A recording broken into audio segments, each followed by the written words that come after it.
Well, it's time now for a look at today's headlines in the French newspapers, and for that I'm joined by our press reviewer, Elena Casas. Hi, Elena. So what's hitting the front pages today?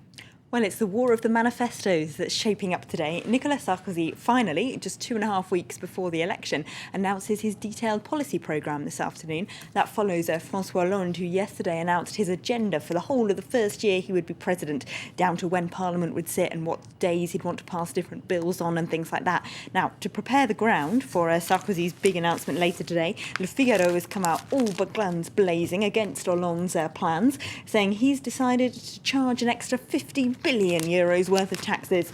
Their editorial says his plan is dangerous. They say that not only the very rich and successful and people that Hollande said he plans to attack would be paying more taxes under his plans, everyone will be.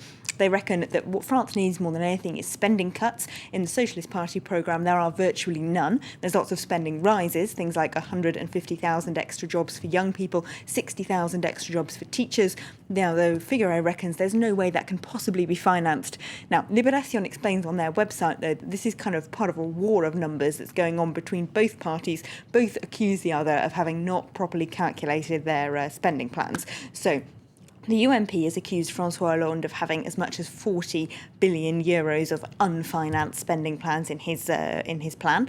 The PS, the Socialist Party, has fired back by saying that Sarkozy has got at least 25 billion euros of unfinanced promises in his manifesto, the details of which we still don't know yet. Now, the UMP is betting pretty heavily, the paper explains, on economic growth predictions that most economists think are unlikely or, overly optimistic at the very least. So they're not quite sure where Sarkozy is going to find that cash from either.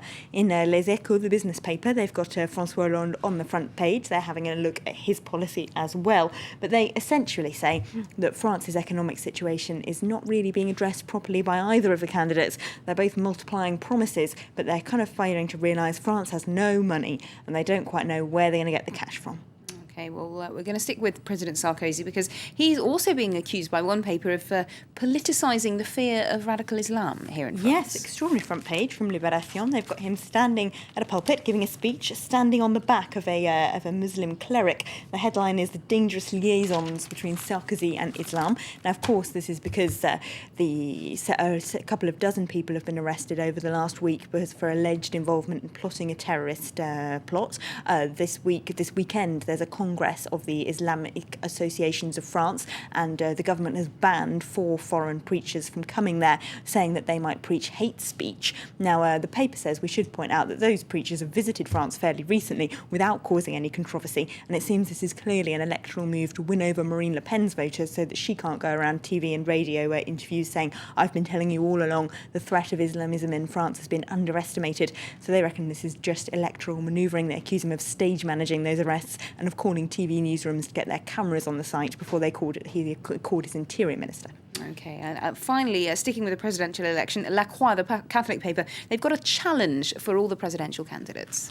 Yes, what are you going to do about poverty? That's their front page question. They've asked all the main candidates on the inside. They've all got their own different solutions. Nicolas Sarkozy betting on economic growth again in that answer, saying he's going to create jobs because the economy will grow. Quite how, he doesn't explain. François Hollande's got some more interventionist principles, saying he's going to create jobs through investment and he's going to freeze rents. And Jean-Luc Mélenchon, the far-left candidate, says that the capitalist system as it is will always create poverty and we need some radical change. Now, La Croix themselves, in their editorial, call on laws making it tougher for landlords to expel their tenants if they can't pay the rent. They say they've been calling for this at every election since 1995 without anything being done about it, while the number of homelessness in France just grows and grows. Okay, well, thanks very much indeed, Elena, for that look at all today's French newspapers.